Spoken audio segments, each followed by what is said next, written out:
A very good morning to all of you. Myself, Dr. Varun Narayan Misra, and today I am going to discuss the remaining part of the yesterday's lecture.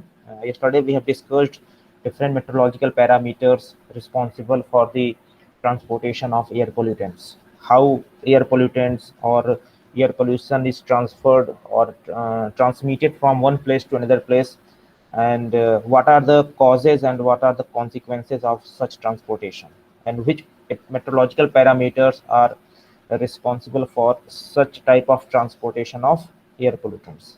Today we will see the remaining part of the yesterday's lecture, and yesterday we have discussed three types of conditions, like we can dispersion, stability, and transportation.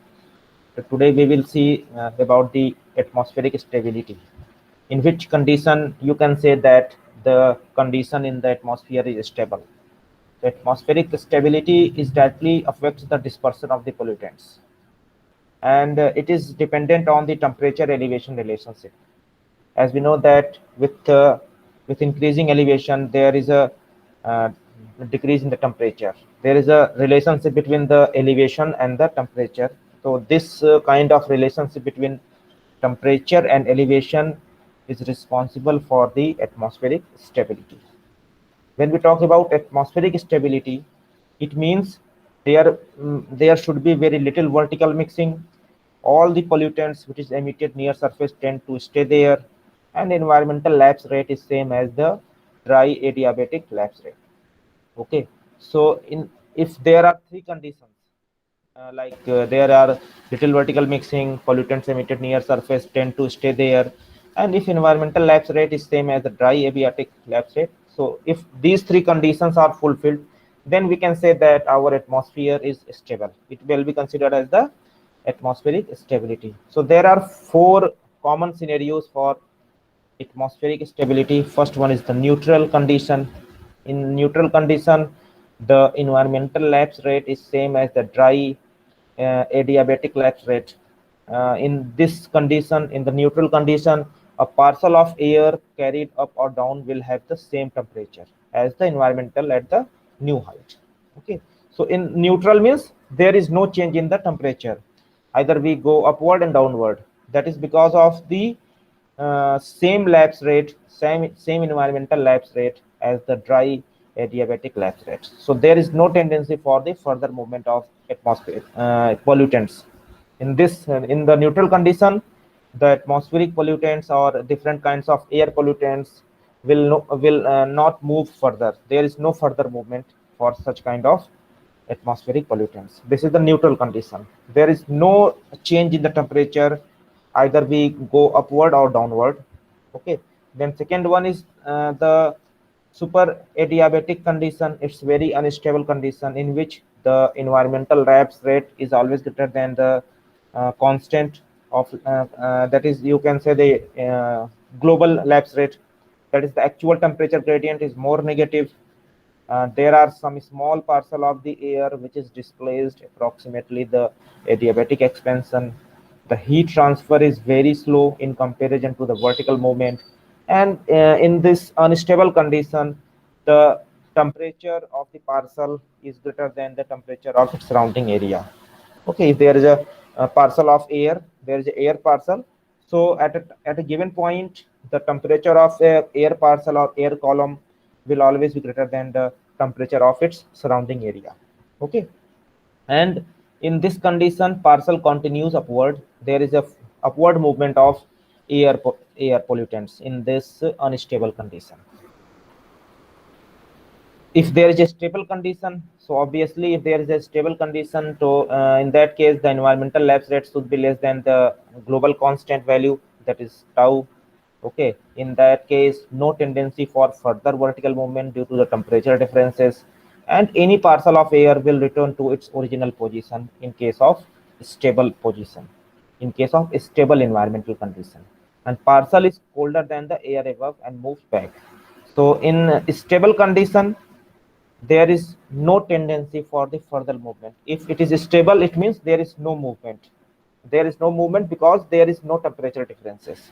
So there will be movement only in case of the differences in the temperature.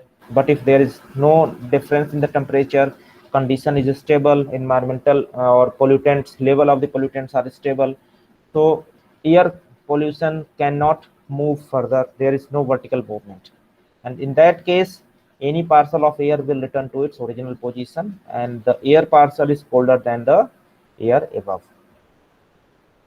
Inversion condition, in this is fourth scenario. Okay, in this inversion condition the atmospheric condition or air pollutants are strongly stable. Okay, in this case the lapse rate will be considered as negative, and the temperature increases with the increasing height, the height of the atmospheric layers. There is no tendency for further vertical movement due to the temperature differences, and in a strongly stable condition the air parcel will return to its original position, and parcel is colder than air above, or it may be moved back. There is a concentrates pollutant level. So in the strongly stable condition, if the atmospheric pollutants are strongly stable or atmosphere is strongly stable, so there may be the possibility of the higher concentration of the pollutants. Okay, because there is no movement, environmental condition is stable, so all the pollutants, or you can say different air pollutants, will be concentrated over the area, and this will lead to the higher concentration level in that area. So now we are going to discuss what is inversion. Inversion means the stability, that is exchange of the wind energy between air layer near the ground and the high altitude winds. Okay, how the wind energy is exchanged between the layer near to the earth surface and the higher altitude wind. There are two kinds of dispersion. There are two kinds of dispersion processes in the inversion, that is horizontal and vertical, and this inversion is influenced by the time of year. In some time of the year there may be the high inversion rate. Topography is having important role in the inversion, the presence of the water or lakes, the time of the day. These are the four factors that strongly affects the inversion process. And inversion means how the wind energy is moving near to the layer of the ground or the earth and the higher altitude winds. And it may be done in two directions, either it will be in the horizontal direction or the vertical direction. Okay, so this is the photograph, this is the image, this is showing the image, that is pollutants are carried out from the ocean through the mountain passes on the almost daily basis during the summer months. Okay, so this is the photograph, or you can say the satellite image of the San Francisco Bay Area. So in this you can see there is a different topographical condition is very different in comparison to the plain area. So the pollutants are carried out from the ocean through the mountains, and it can pass through an almost daily basis during the summer months. Then there is another condition, the streams of the air carrying the Bay Area emission mixed with the locally generated pollution from the automobile traffic, small engine exhaust, industry, and the agriculture in the valley. Okay, so these are some of the photographs, how the topographical change, how the topographic variation affects the movement of the air pollutants, or it affects the inversion process. So in a case of warm inversion, the layer acts like a blanket on the smog layer. So you can see it's a kind of smog condition. It prevents the dissipating the higher in the atmosphere. Because of high pressure, the Central Valley regularly experience these thermal inversion, and the valley, which is nearly at sea level, often feels at night with the cool heavy air. So the cool air layer grows through the night, reaching up to the 3000 feet thick layer. So there are two kinds of inversion, radiative inversion and subsidence inversion. Radiative means if the surface layers of the earth, or you can say the layer near to the earth surface, receives the heat by the conduction process, convection process, or it may be the solar radiation, it may be different kinds of electromagnetic radiation from the earth surface. And in subsidence inversion, the cloud layer, the clouds can absorb the incoming solar radiation or high pressure region with slow net downward flow or air and light wind. The shrinking air masses increases in the temperature and becomes warmer than the air below it. Usually, the subsidence inversion process occurs at the height of 1500 to 15,000 feet above the ground, and it commonly happens in the sunny condition. It commonly happen in the daytime with low wind speed, because in subsidence inversion clouds are absorbing the incoming solar radiation, so it always happens during the daytime in the clear weather. In case of clear weather, there is a sunny day, so this is the essential condition for the subsidence inversion. Then there are another types of inversion: cold air flowing under the nighttime flow of the cold air valley. It can be having the it can be done in the winter season, and the presence of this fog blocks the sun and the inversion persists, and it generally happens over the sea or the lake. Freeze also bring the cold air under the warm air. And second type of inversion is warm air flowing over, same as above, but warm air flows over the cold, trapping it, and the warm air frequently overrides the colder more than the denser air. So these are the classes of stability. When we talk about the atmospheric stability, when we talk about the stability of our environmental condition, so these are some of the classes which have been classified on the basis of the stability condition. If A is representing strongly unstable condition, B is representing moderately unstable condition, C is representing slightly unstable condition, D is neutral, E is slightly stable condition, and F is the moderately stable condition. So the stability condition may be represented by different letters, different words: A, B, C, D, E, F, and each word having different meaning. If we have written A, it means it's strongly unstable. If we have written D, it means it's neutral condition. So these classification criteria, these classification is done for the accurate measurement or for representing the stability condition by some word. Okay, so this is the table showing how this classification of stability can be measured, can be done in the form of table.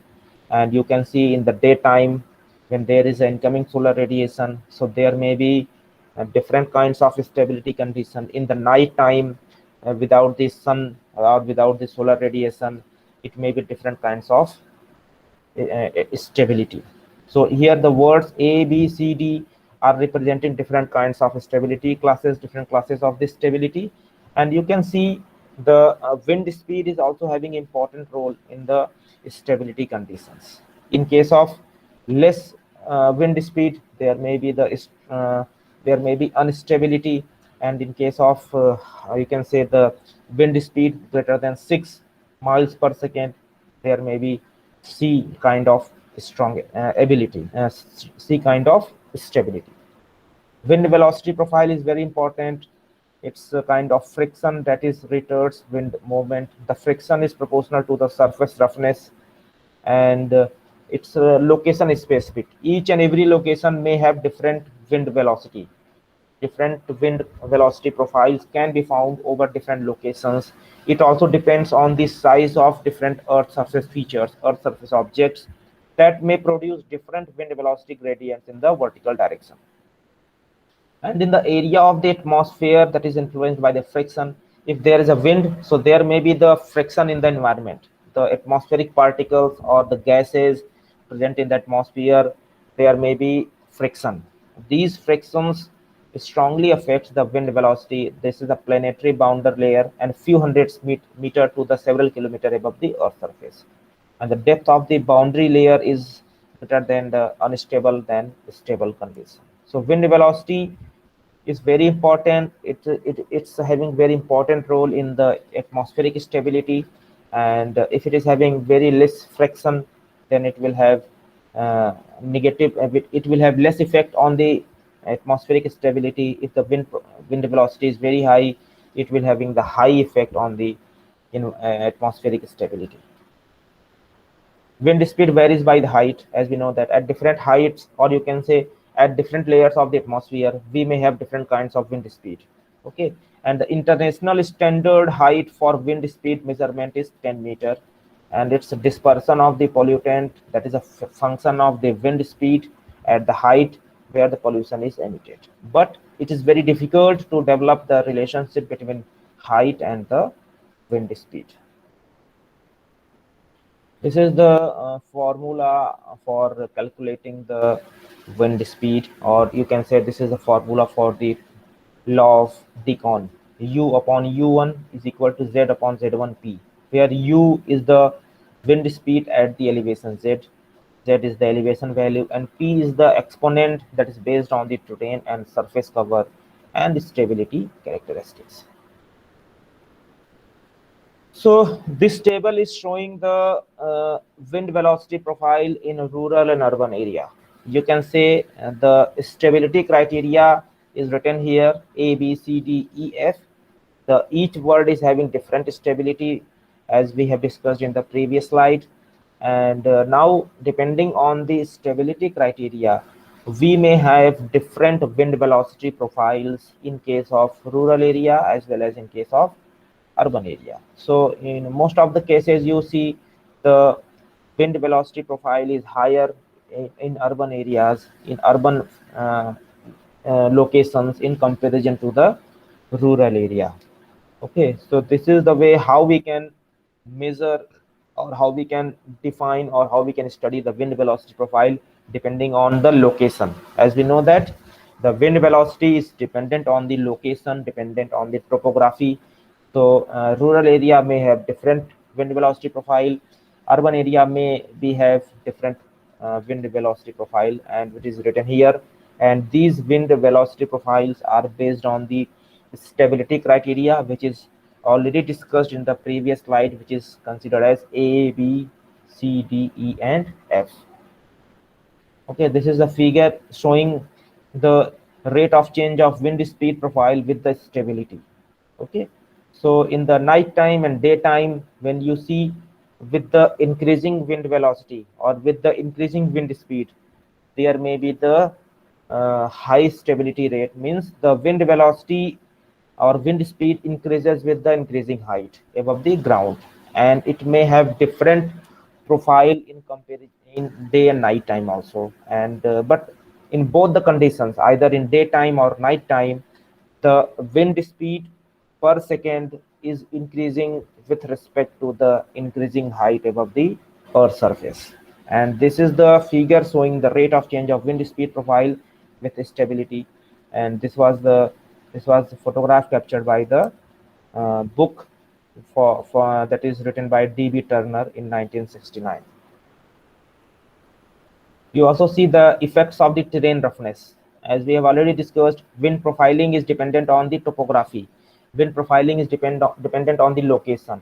So urban area, suburban area, and level country having different kinds of wind velocities, wind speed per meter per second. These are the effects of terrain surfaces on the wind speed profiling, and the values along the curve represents the percentage of the gradient wind value. Okay, so in urban area you can have the high wind velocity, and in case of level country, in case of local level, or in case of rural area, it will have the less amount of the this, you can say, the wind speed. Wind speed is dependent on the topography, wind speed is dependent on the location. Different locations may have different wind speeds, and it may also be in direct relation with the height above the earth surface. Wind direction: does the wind blow from my house towards a small field lot or the other way? Okay, the wind direction is also important. It's having high and low pressure zone. It is formed from the large scale instabilities. If there are not stability in the atmosphere, so there may be the wind direction from the high pressure zone to low pressure zone. Okay, and it is dependent on the topography, as we have already discussed. So the air heats and cools differently on different surfaces, and that causes the air, and it may have different over the lake, or it may have different condition over the shore. Mountains block the low level wind and only allow the high level wind. So topography is having important role in the wind direction. In this figure, you see the comparison between the onshore sea bridge in the day and offshore land bridges at the night. This is the comparison of the wind direction. This is the comparison of wind speed in the daytime and nighttime condition. And you can see the onshore sea bridges in the day and offshore land bridges at the night. So this is all about the this graph, or this figure is showing how the wind profiling is dependent on the sea bridges in the daytime as well as the offshore land bridges at the night time. Predicting the wind direction, and depending on the available information, depending on the topography, depending on the information about the wind profiling, depending on the information about the wind speed, we can predict the wind direction. So for predicting the wind direction, we need to know the distribution of wind direction for estimating the pollution concentration. And by predicting the wind direction, we can also estimate the level of the concentration of different pollutants. But for this, we need to measure the speed and the direction. And wind rose is a term. This is the term which is defined as the average of the wind speed and the direction over the time, and it shows the frequency, speed, and the direction of the winds. The wind direction is direction from which the wind is coming. Different, you may feel the wind. You may feel the wind from different directions, and it depends on the distribution of the wind direction. And this kind of information can be very much useful for estimating the concentration of different pollutants over that area. Okay, so this is the this figure is showing the wind direction, and different colors are representing the wind speed. Okay, this is the graph how we can have the wind direction from north, east, south, and west direction. Some in this figure you see some of the wind direction is towards the west and the south direction. And speed can also be very important role.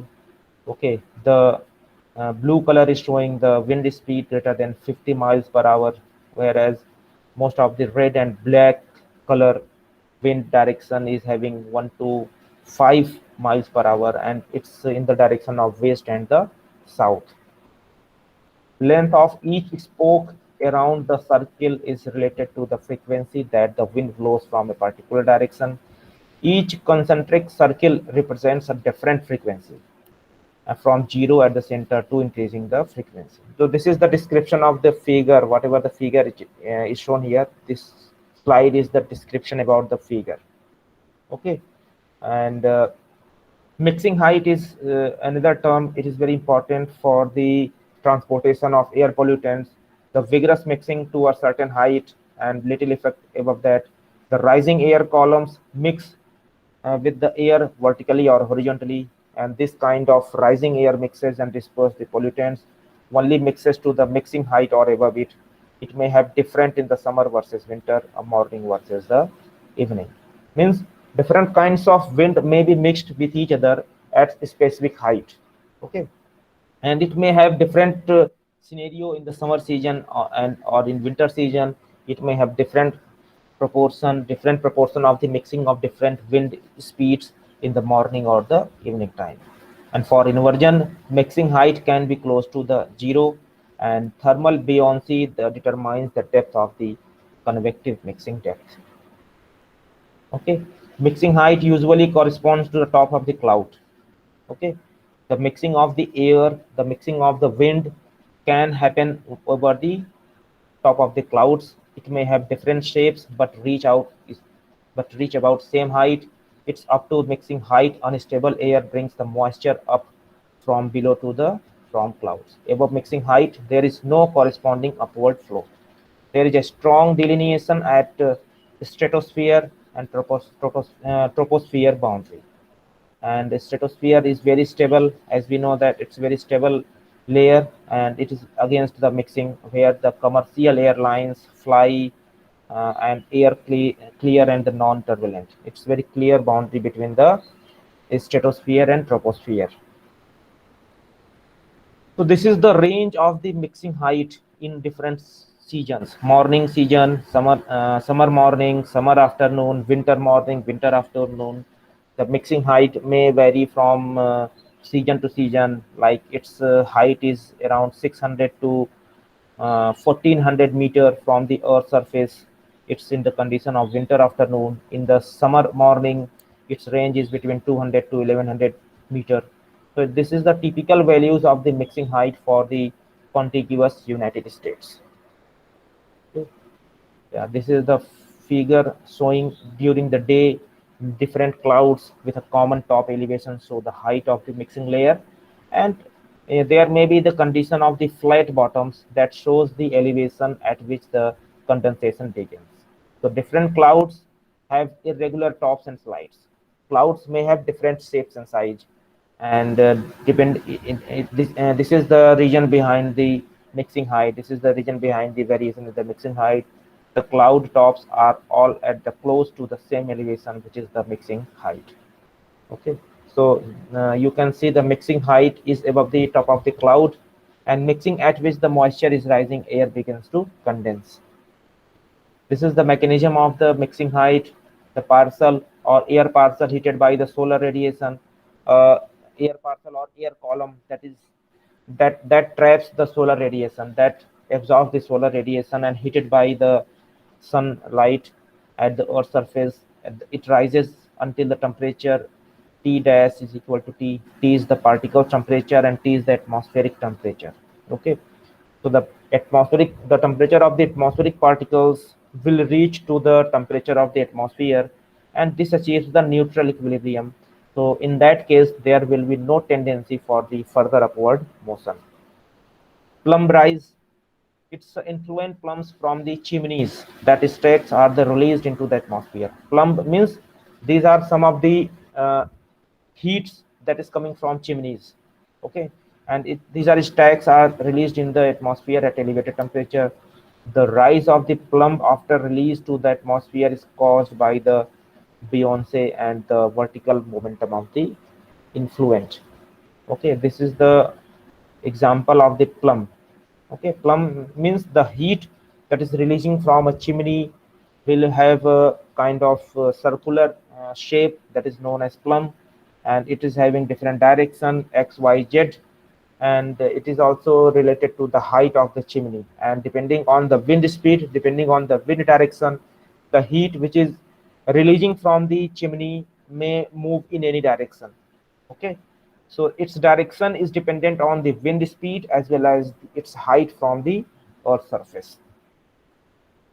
So under windless condition, if there is no wind, so the plumb rises vertically, but more often it is bent as a result of the wind that is usually present. And this rise of the plumb adds to the stack and the additional height delta h.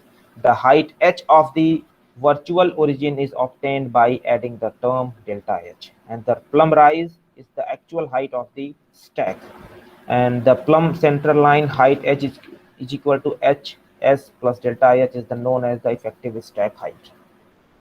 Yeah, this is the way how the plumb or the heat or the energy releasing from the chimneys will move in the atmosphere, will transport from one place to another place. So this is the nomenclature: H, capital H, delta H, HS, TS, and TA. TA is the temperature of atmosphere. TS is the temperature of the heat which is releasing from the chimney. And delta H is the rise in the plumb that may be uh, concentrated over the upper atmosphere. Okay, this is the center line. Above the center line, you consider the plumb rise, that is delta H, and capital H is the height of the chimney from the earth surface. Okay, so this is all about the system, how the heat that is releasing from the chimney, that chimney may be any industrial, it may be any industrial area. You have seen this kind of chimneys in industrial areas, in different factories and companies. Okay, this is the major cause of the environmental pollution, the energy or different pollutants which is releasing from the chimneys, industrial chimneys or different other chimneys. These are the major causes of the atmospheric pollutants or atmospheric pollution. So plums may be of two types. It may be continuous plum or the instantaneous plum. The continuous plums is the release and the sampling time are long compared with the travel time, and puff diffusion or instantaneous plum is the release time or the sampling time is short when compared with the travel time. The plum rise may be of two types. Buoyancy effect, it is the rise due to the temperature difference between the stacked plum and the ambient air. Momentum rise is the rise due to the exit velocity of the influents or emissions. Plum rise method. So for analyzing the plum rise, we may use different kinds of methods. It may be based on semi-empirical equations.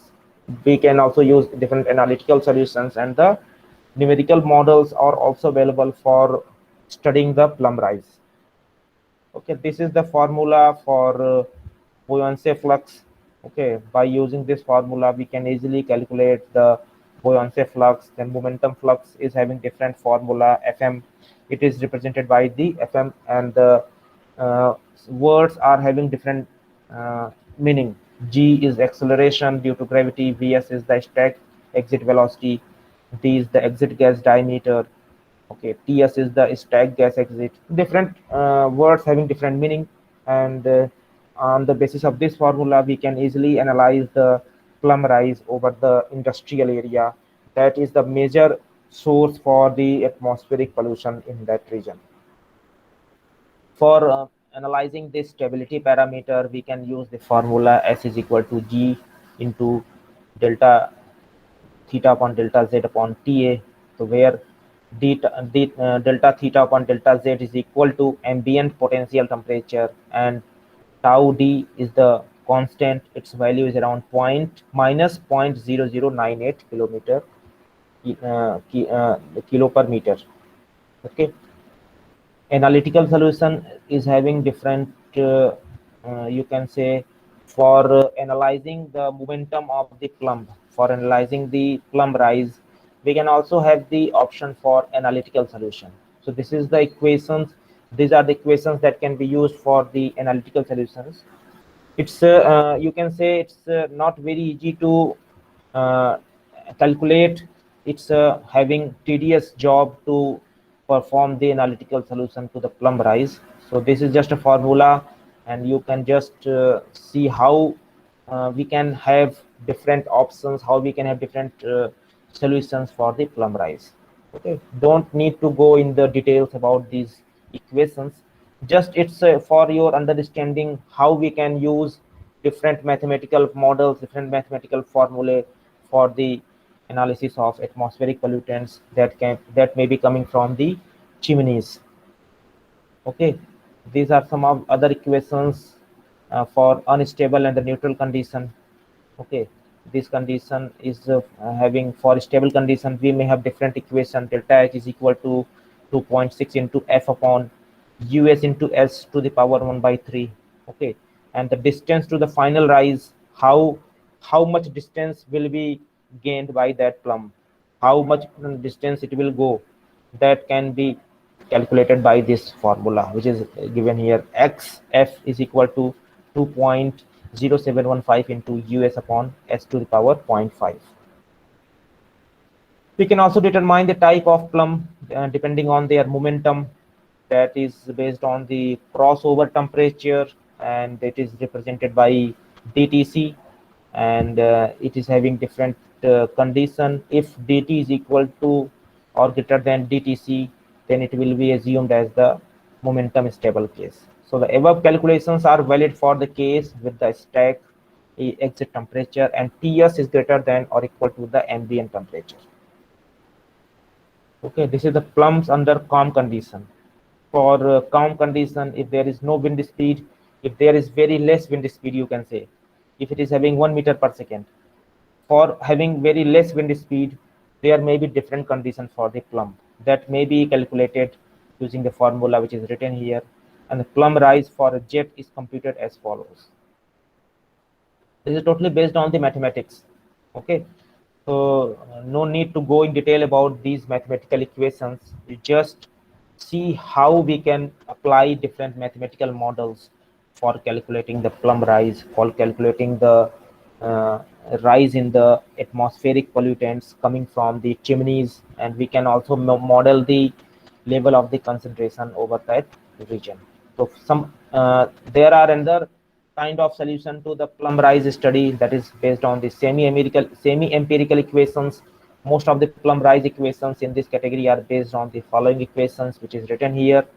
Okay, so you just see and don't need to remember these equations. You just see how we can have different equations, how we can have different mathematical models for analyzing analyzing that you can say the for analyzing the plumb rise or analyzing the transportation of different air pollutants which is coming from the chimneys. Numerical models are different kinds of solution. These are the models that can be used to analyze, that can be used to study the plumb rise. It may have different conditions: conservation of the mass, conservation of the moisture.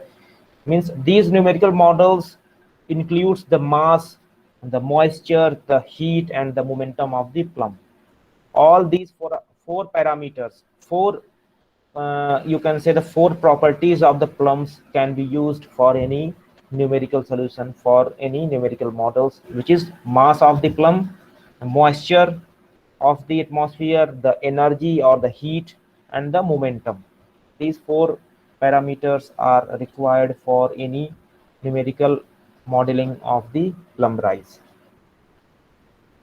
Okay, so this is the conservation of horizontal momentum and conservation of the solid particles. The relationship between the plumb rise and the downwind distance x and time t is written here. Dz upon dt is equal to w, and dx upon dt is equal to vx. And for hydrostatic environmental condition, there is no liquid or the solid particulate matter in the atmosphere, and it is assumed that it is made of developing the above equation. And for that, we need to have solid body effects that is included only in the horizontal direction, and there may be some downwash in the neglected during the computation. So thank you very much for today's lecture. Today we have discussed about different environmental conditions, different stability criteria for atmospheric stability, and we can also study how we can use different mathematical models.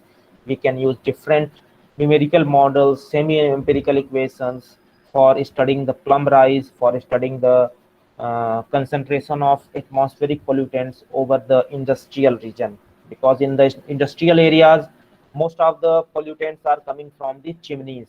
So we need to understand the amount of the heat that is coming from the chimney, and what is the role of wind direction, what is the role of the wind speed in the transportation of that heat which is coming from the chimneys. Thank you very much for today's class, and in the next class we will discuss the next lecture that may be about the climate change, which is a part of your second unit. Thank you very much.